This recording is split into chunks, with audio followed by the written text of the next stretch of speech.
Quiero que vayas conmigo al versículo 16 del tercer capítulo de Juan.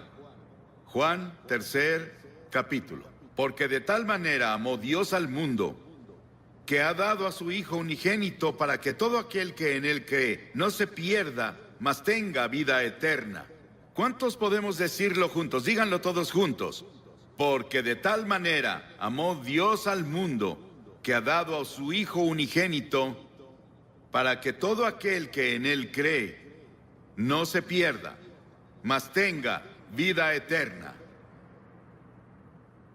Ese es el Evangelio en resumen. Es una Biblia en miniatura. Cada cosa que debes saber sobre la redención y la salvación está en ese versículo de las Escrituras. 30 palabras maravillosas que mi madre me enseñó cuando estaba bañándome un sábado en la noche en una granja en Carolina del Norte. Ella dijo: quiero que te aprendas este pasaje de la Biblia. Y me enseñó ese pasaje porque de tal manera amó Dios al mundo, que ha dado a su Hijo unigénito, para que todo aquel que en él cree no se pierda, mas tenga vida eterna.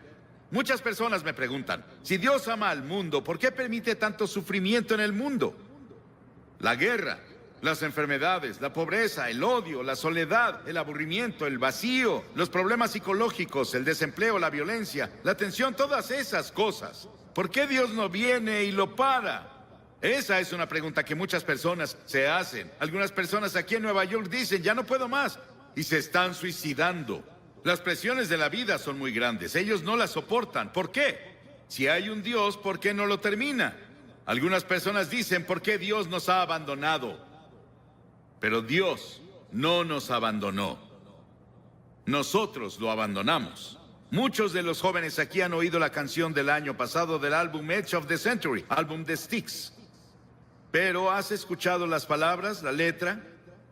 Aquí está la letra, escucha. Todas las noches digo una oración, esperando que haya un cielo, pero cada día estoy más confundido, cuando los santos se vuelven pecadores. Todos los héroes y las leyendas que conocí de niño han caído como ídolos de arcilla, y siento este lugar vacío adentro. Tengo tanto miedo que perdí mi fe. Muéstrame el camino, muéstrame el camino. Llévame esta noche a la montaña, y llévate mi confusión, y muéstrame el camino. Y si veo una luz, ¿debo creer? Dime cómo lo sabré. Muéstrame el camino, muéstrame el camino. Llévame esta noche al río y lava mis ilusiones. Muéstrame el camino, muéstrame el camino. Dame la fuerza y el valor de creer que llegaré ahí un día. Y por favor, muéstrame el camino. Y cada noche digo una oración esperando que haya un cielo. Y este pasaje dice: Dios, Dios. ¿Crees en Dios? Sí. No puedo probar a Dios. No puedo llevarte a un laboratorio científico y probarte que hay un Dios. Pero la Biblia nos enseña sobre Él. Él es el creador. En el principio Dios creó los cielos y la tierra. Todas las estrellas que ves en la noche, si pueden verlas en Nueva York, Dios las creó y las colocó. Él también es espíritu. La Biblia dice: Dios es espíritu y quienes lo adoran deben hacerlo en espíritu y en verdad. Él no tiene un cuerpo como tú y yo. Él solo podría estar en un lugar a la vez si tuviera un cuerpo como estos. Pero Dios es espíritu y está en todos lados al mismo tiempo. Puede estar en Rusia, puede estar en China, puede estar en América, puede estar en África, puede estar en Latinoamérica, puede estar en todos lados al mismo tiempo. Dios también no cambia. Yo soy el Señor Dios que no cambia, dice la Biblia, en el cual no hay mudanza ni sombra de variación, dice Santiago. La Biblia enseña que Dios es un Dios santo, absolutamente santo. Él no puede ignorar el pecado. La Biblia también nos dice que Él es un Dios de juicio, pues Dios juzgará toda obra, aun la realizada en secreto. Piénsalo, cada cosa secreta que hiciste, todos tus pensamientos secretos, las cosas que pensaste que nadie sabía, un día serán sacadas a la luz y vas a ser juzgado. La Biblia dice que Dios ha fijado un día en el que juzgará al mundo. Piénsalo, fijó un día, un momento en el que Él va a juzgar al mundo y tú estarás ahí. Dios, pero Dios también es un Dios de amor. Mi madre me amaba. Pero ella no me amaba, ni cercano a lo mucho que Dios me ama, y eso parece imposible de creer. Mi esposa me ama. Yo la amo. Tengo 5 hijos, los amo. Tengo 19 nietos, los amo. Y espero que ellos me amen. Tengo 3 bisnietos, creo que me aman, y los amo, y sé que todos aman al Señor. Pero nada puede compararse con el amor de Dios. Tuvieron que inventar una nueva palabra en griego para decirnos algo sobre el amor de Dios.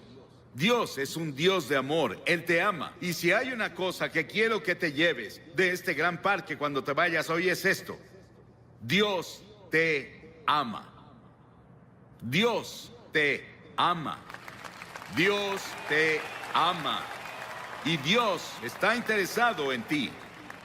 Y Él tiene contados tus cabellos. Él ve al pajarillo caer. Sabe todo de ti y te ama.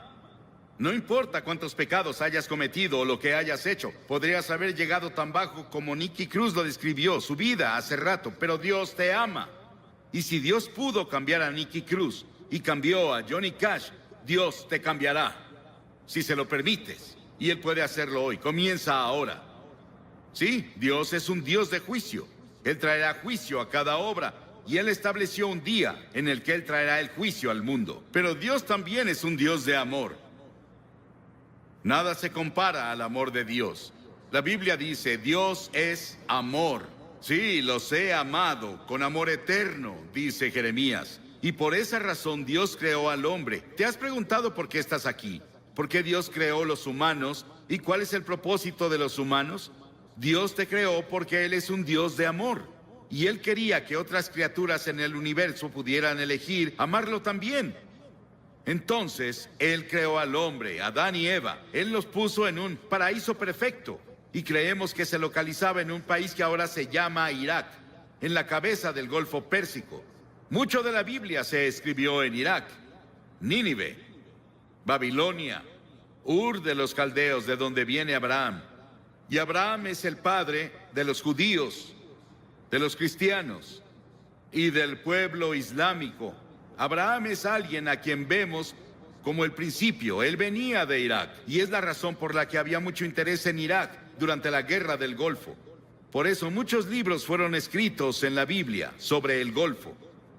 Y Dios creó al hombre y lo puso en el jardín del Edén, un ambiente perfecto, un paraíso perfecto. Y Dios le dio al hombre una elección. Dios dijo, quiero que tengas todo el fruto del jardín, salvo un árbol.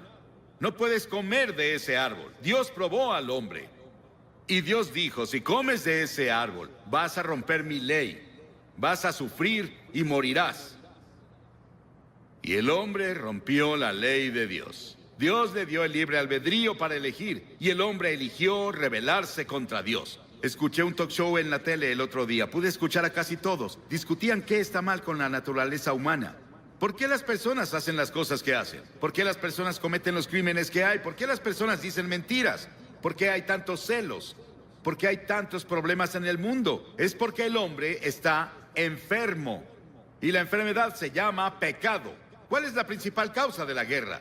El crimen, el engaño y el fraude. ¿Por qué debemos tener hospitales y cárceles con barrotes en las ventanas y fuerzas policíacas y fuerzas militares? Nuestros problemas sociales básicamente son morales y espirituales. Y los problemas morales requieren una solución religiosa. Todos estos problemas indican que algo está mal con la naturaleza humana. Las personas esperan que la tecnología o la fuerza política nos salven. Pero Dios dice, tu problema está en tu corazón. El primer pecado que se cometió fue cometido en un paraíso. Es un problema del corazón. Jesús dijo, porque del corazón salen los malos pensamientos, los adulterios, la fornicación, los homicidios, los robos y las calumnias. La Biblia dice en Romanos 6, la paga del pecado es muerte. La Biblia dice, pecado es romper la ley. ¿Qué ley? La ley de la conciencia. ¿Has ido en contra de tu conciencia? Cometiste un pecado. ¿Alguna vez has roto alguno de los 10 mandamientos? Eres pecador. No has cumplido los requerimientos del sermón de la montaña. Eres un pecador. No cumplimos lo que Dios requiere. Somos pecadores ante Dios. Y el pecado se interpone entre Dios y tú. Se interpone entre tú y la paz. Entre tú y la felicidad. Entre el gozo y tú. Entre tú y la seguridad de que si mueres irás al cielo. Salomón, el gran rey de Israel, una vez dijo: no hay un hombre sin pecado. Estamos alejados de Dios, recordemos eso. Estamos separados de Dios. A pesar de eso, Él aún nos ama. Sí, hay un infierno. Hay un infierno en esta vida, pero también hay un infierno en la vida venidera, si estamos separados de Dios. La Biblia enseña que la muerte tiene 3 dimensiones. Hay una muerte natural. Cuando mueres, vas a ser sepultado o vas a ser cremado, como sea que lo hagan. Desaparecemos de esta tierra, pero hay una muerte espiritual. Dentro de ti viven tu alma o tu espíritu. Esa es la parte de ti que vive para siempre. Es la parte con la que tienes comunión con Dios. Y has quebrado la ley de Dios y como resultado estás espiritualmente muerto. Estás muerto para Dios. Y esa muerte continuará a lo largo de toda la eternidad después de que mueras. Y no vas a estar ahí con miles de personas divirtiéndote como muchas personas describen el infierno. Vas a estar solo. Vas a estar en una terrible soledad ahí. Y eso es el infierno. Y podemos tener infierno en esta vida, el infierno en la vida venidera. Y eso se llama muerte eterna. Las palabras que Cristo usa en el Nuevo Testamento para describir el castigo al pecado son pérdida, perecer, condenar, castigo, infierno. Dios vio toda esta confusión y nos vio tropezando en la oscuridad. No sabíamos qué hacer con nuestro ser. Estábamos aburridos por un lado, o muriendo físicamente por el otro. Dios decidió hacer algo al respecto con su amor. Dios no podía olvidarnos, o no cumpliría su palabra, no sería Dios. Dijo que si pecabas, morirías. Que si pecabas, sufrirías. Debemos sufrir y morir para que Dios cumpla su palabra. Un día caminaba con uno de mis hijos en un sendero de Carolina del Norte. Pisamos un hormiguero y vimos abajo y había hormigas muriendo y sufriendo y su casa estaba destruida. Mi hijo me dijo: papá, ¿no sería genial que las ayudáramos a reconstruir su casa y las lleváramos a sus hospitales? Y dije: sí, pero somos muy grandes y ellas chiquitas. Y pensé que era una buena ilustración. Dios miró desde el cielo y nos vio con toda nuestra oscuridad, con nuestros tropiezos y nuestros problemas y peleas y disputas y dificultades y guerras. Pero Dios era muy grande. Somos muy pequeños. Parecemos hormigas arrastrándose en este planeta. ¿Qué podía hacer Dios? Dios decidió hacer algo al respecto. Dios se volvió hombre. Dios se volvió hombre. Y ese hombre es el Señor Jesucristo. Él nació de la Virgen María y vino con un propósito. Él vino a salvarte y a salvarme y a salvar al mundo. Y Él vino a morir. Es el único hombre que vino al mundo con el propósito de morir. Llevó nuestros pecados a la cruz. Lo llevaron fuera de Jerusalén y lo clavaron ahí los romanos, no los judíos, los romanos. Lo llevaron fuera de los muros de Jerusalén y lo clavaron en una cruz. Y Él derramó su sangre. Y en ese terrible momento, cuando estaba ahí, dijo: Dios mío, ¿por qué me has abandonado? Y en ese terrible momento hizo 7 agonizantes expresiones. Y en esas expresiones Él nos decía que se llevó nuestros pecados. Fue hecho pecado por nosotros. Piénsalo, Él fue hecho pecado. Se volvió culpable de tu adulterio. Se volvió culpable de todos los pecados sexuales que cometiste. Se volvió culpable de toda la envidia y los celos y las peleas y los asesinatos y homicidios que lees en los periódicos casi a diario. Él lo hizo, pecado por nosotros. El Señor puso sobre Él la iniquidad de todos nosotros. Piénsalo. Él tomó nuestros pecados. ¿Y qué debemos hacer? Debemos arrepentirnos del pecado. A lo largo de todo el Antiguo Testamento, los profetas decían: arrepiéntete. El primer sermón que Jesús predicó fue: arrepiéntete. En todo el Nuevo Testamento escribió: arrepiéntete, arrepiéntete, arrepiéntete, arrepiéntete. ¿Qué significa arrepentirse? Significa que confiesas a Dios: he pecado contra ti, Señor. Lo admito. Significa que te vuelves de tus pecados. Estás dispuesto a dejar que Dios haga su voluntad en tu vida y estás listo para seguirlo y servirlo desde ahora. Eso es arrepentimiento. Hace unos días, en nuestro pan diario llamado Llévame a la Cruz, Cliff Barrows me dio esta maravillosa historia. Un policía, un oficial, estaba patrullando una noche en un pueblo del norte de Gran Bretaña, cuando escuchó un sollozo entrecortado. Vio a un niño en la sombra sentado en una puerta y las lágrimas corrían por sus mejillas. El niño dijo: estoy perdido. Por favor, lléveme a casa. El policía comenzó a nombrarle calle tras calle, intentando ayudar al niño a recordar dónde vivía. Él nombró tiendas y hoteles en el área, pero no tuvo éxito.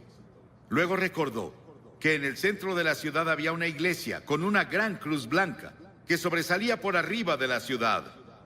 Él la apuntó y dijo: ¿vive cerca de eso? La cara del niño de inmediato se iluminó. Sí, señor. Lléveme a la cruz. Encontraré mi casa desde ahí. Y si vienes a la cruz hoy, hay un camino. Si vienes por el camino de la cruz, si estás perdido, el único camino a casa es ir a la cruz. La cruz de Cristo dirige a los perdidos a su hogar eterno. Pero Jesús no se quedó en la cruz. Él resucitó de los muertos. Dios resucitó de los muertos. No voy a hablarte sobre un Jesús muerto. Voy a hablarte sobre un Jesús vivo. Y ese Cristo vivo puede venir a tu corazón hoy por el Espíritu Santo y hacerte una nueva persona. Darte una nueva visión de la vida. Quitarte esa soledad. Quitarte esos pecados que has cometido y limpiarlos, para que cuando Dios te vea, no vea tus pecados. Estás justificado a sus ojos, como si nunca hubieras pecado. Y luego la Biblia enseña que Jesucristo vendrá de nuevo un día. Estuve en Jerusalén y estuve hablando un día con el rabí en jefe. Y le pregunté: Señor, ¿cree que el Mesías va a volver? Y él dijo: sí, claro. Y dije: yo también. Pero creo que cuando venga, usted verá que es Jesucristo. Él se rió por un momento con su taza de café y dijo... No se rió, me sonrió. Y dijo: claro, esa es nuestra diferencia. Ambos esperamos al Mesías, pero nosotros creemos que será Jesucristo. Verán al Hijo del Hombre venir sobre las nubes del cielo con gloria, con gran poder y gran gloria. Va a volver y establecerá su reino. Sí. El comunismo no ganó. Ningún ismo va a ganar. Solo Cristo va a ganar. Y un día va a gobernar al mundo. Pero esta noche Él quiere gobernar tu corazón. Él quiere entrar a tu hogar y a tu familia, a tu vecindario. Él quiere entrar a nuestro país. Y Él quiere ser el Rey de Reyes y Señor de Señores. ¿Qué requiere Dios de ti? Ya te dije una cosa: arrepentimiento. Durante la semana pasada celebramos los días más santos del año judío. Yom Kippur, que se celebra el miércoles, es intensamente personal. Los festivales judíos hacen 3 preguntas. ¿Qué hicimos con nuestra vida durante el año pasado? ¿Dónde estás ahora en tu vida? ¿Qué planeas hacer con tu vida el año que viene? Y una de las razones por las que Yom Kippur ejerce una fascinación sobre los judíos es porque el tema de la festividad es tan personal y contemporáneo. No hay una sola persona entre su pueblo que diga: mi vida está completa y espiritualmente plena. Todos fallamos. Y tenemos que decir con los demás: también soy pecador. Estoy separado de Dios. Estoy perdido. Necesito encontrar el camino a casa. No es una opción. Es un mandamiento. En Hechos 17, el apóstol en su sermón dijo: Dios manda a todos los hombres de todas partes que se arrepientan. Piénsalo, Dios lo manda. Es un mandamiento que te arrepientas. ¿Te has arrepentido? ¿Estás seguro? Si no te has arrepentido de tus pecados, nunca verás el interior del reino de los cielos. Entonces ven por fe. Por gracia han sido salvados, por fe y no por obras, para que nadie se jacte. Nunca podrás ganarte entrar al cielo. Debes ir por fe en Cristo. Y vienes por la gracia de Dios. La gracia significa algo que no mereces. No puedes ganártelo. Vienes por fe a Él. Así fue conmigo. con la fe de un niño. Dirás, Billy, esas cosas son tan simples. Jesús habló con tal simplicidad sobre las cosas espirituales que los niños lo oyeron con gusto. Debemos hacerlo simple. Es una verdad profunda, pero debe ser proclamada con simplicidad.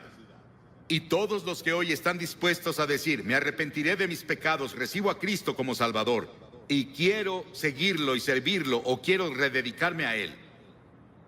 Tal vez quieras renovar tus votos que tomaste en la confirmación o el bautismo o cuando fuera.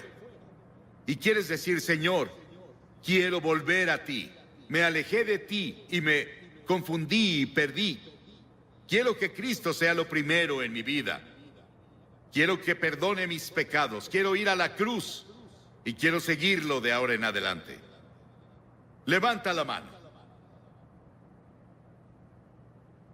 Sí, hay muchas personas con la mano levantada. Y también muchas personas de pie. No puedo pedirte que te pares porque no sobresaldrías. Y hay 4 cosas que de ahora en adelante son muy importantes. Primero, lee la Biblia todos los días. La Biblia es comida para tu alma. En segunda, ora. Tal vez no orarás como un clérigo, pero puedes decir, Señor, ayúdame, necesito ayuda. Él vendrá a ayudarte, Él responderá a tu oración. Ora en el nombre de Cristo. Di, Señor Jesús, te necesito. Y luego la tercera cosa, sé testigo de Cristo. Dile a las personas cuando te vayas esta noche, o coméntales mañana, en la reunión en Great Lawn, hice un compromiso con Cristo y voy a cumplirlo con la ayuda de Dios. Eso te ayudará a ganar a otras personas para Cristo. Y luego, la cuarta cosa es ir a la iglesia. A una iglesia donde Cristo es proclamado. Y seguirlo y servirlo. Lo mejor que puedas, porque verás, cuando te vayas de aquí no te vas solo. El Espíritu Santo de Dios se irá contigo. Y quiero que repitas esta oración en voz alta conmigo. Ora en voz alta. Dios, soy pecador. Lamento mi pecado. Estoy dispuesto a alejarme de mi pecado. Y recibo a Cristo como Salvador. Lo confieso como Señor.